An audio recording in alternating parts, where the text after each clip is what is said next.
Gamma पहलवान जब रुस्तमे जमा का टाइटल जीत के इंग्लैंड से वापस आए ना, तो बड़े दूर दराज से लोग उनसे मिलने के लिए आए। हजारों की भीड़ लग गई।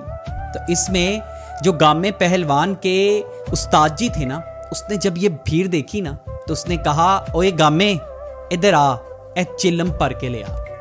तो गामा पहलवान उठते हैं, कहते हैं जी उस्ताद जी।